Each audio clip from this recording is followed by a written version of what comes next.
আসসালামু আলাইকুম ওয়া রাহমাতুল্লাহি ওয়া বারাকাতুহু। ওয়া আলাইকুম আসসালাম ওয়া রাহমাতুল্লাহ। সংগ্রামী ভাই এবং বন্ধুগণ, আজকের এই দিনে সারা বাংলাদেশে এরকম সমাবেশ হচ্ছে।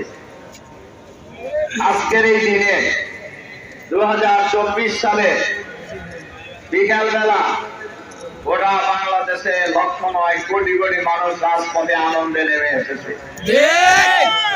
গোটা ঢাকা মহানগরী সেদিন ছিল আনন্দের নগরী, গোটা জাগারিপুর ছিল আনন্দের নগরী, গোটা বাংলাদেশ ছিল আনন্দের নগরী। সে আনন্দ কিসের ছিল?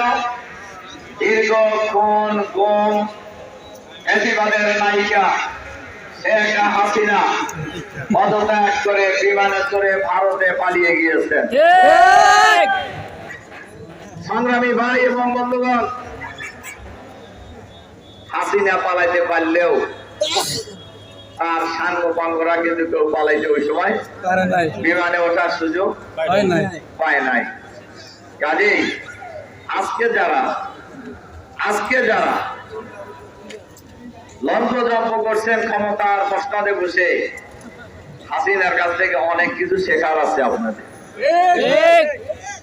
হাসিনার চাইতে কিন্তু আপনারা শক্তিশালী না।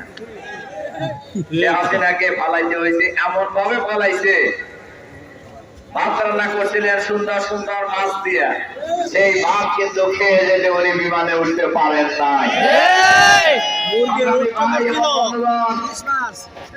জুলাই বিপ্লব হয়েছিল একটি দলকে বাদ দিয়ে আর একটি দলকে ক্ষমতায় আনার জন্য নয়। জুলাই বিপ্লব হয়েছিল রাষ্ট্র ব্যবস্থার সংস্কারের জন্য। জুলাই বিপ্লব হয়েছিল বৈষম্য দূর করার জন্য। জুলাই বিপ্লব হয়েছিল শিক্ষা প্রতিষ্ঠানের গণরম বন্ধ করার জন্য। জুলাই বিপ্লব হয়েছে একটি আধুনিক মানবিক বাংলাদেশ গড়ে তোলার জন্য।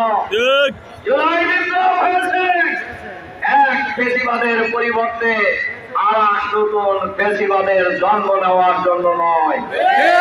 আপনারা যদি সেটা ভেবে থাকেন, আপনারা ভুল করবেন। দেখেন, সব জিনিসই যদি একেবারেই অস্বীকার করে কেউ চলতে চায়, তাহলে তার পরিণতি কি হইতে পারে? আপনারা আজকে জানেন যে আজকে রাষ্ট্রীয় প্রোগ্রামে জুলাই বিপ্লবে হট্টগোল হয়েছে। বলেন তো, রাষ্ট্রীয় প্রোগ্রামে হট্টগোল হয় কোন জায়গায়? এরা মাননীয় প্রধানমন্ত্রী জনাব তারেক রহমান সাহেবকে বুঝতে হবে, আপনাকে ঘিরে কারা আছে, আপনাকে ডুবানোর জন্য সকল আয়োজন সম্পূর্ণ করা হচ্ছে। সেটা আপনি টের পেয়েছেন কিনা আপনি তো নিজেও জানেন। আপনি জুলাই বিপ্লবের ঘোষণাকারী নন, সেখানে আপনাকে জুলাই বিপ্লবের ঘোষণাকারী বলা হলো, আপনি খুশি হয়ে গেলেন। এটা কাকে খুশি করার জন্য করা হতো আপনি টের পেয়েছেন না? সেখানে ডকুমেন্টারি দেখানো হয়েছে, এখানে শহীদ বীর যোদ্ধা আবু সাইদের নাম নাই, সেখানে হট্টগোল হয়েছে।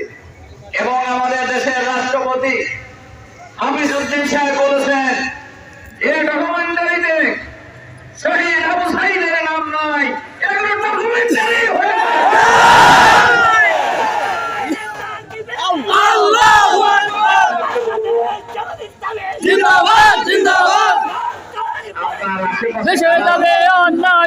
আপনাকে কোথায় নিয়ে যেতে চাচ্ছে তারা, এটা আপনাকে হিসাব করতে হবে। এই হিসাবের অঙ্কে যদি ভুল করেন, তাহলে পরবর্তী পরিণতি আপনার জন্য খুব বেশি ভালো হবে না। সংগ্রামী ভাই এবং বন্ধুগণ,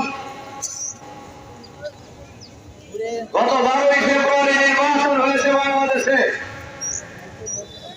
এই নির্বাচনে ইলেকশন ইঞ্জিনিয়ারিং হয়েছে।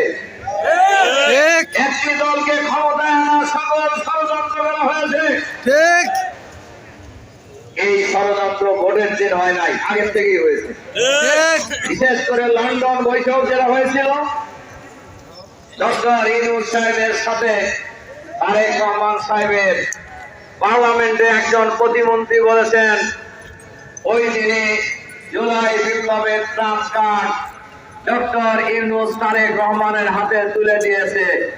আমরা শিক্ষা জানাই ডক্টর ইউনূসকে সাথে প্রতারণা করছেন। এখন শোনা যায় তিনি নাকি রাষ্ট্রপতি হতে চায়। এতে বোঝা যায় না ডাল মে কুছ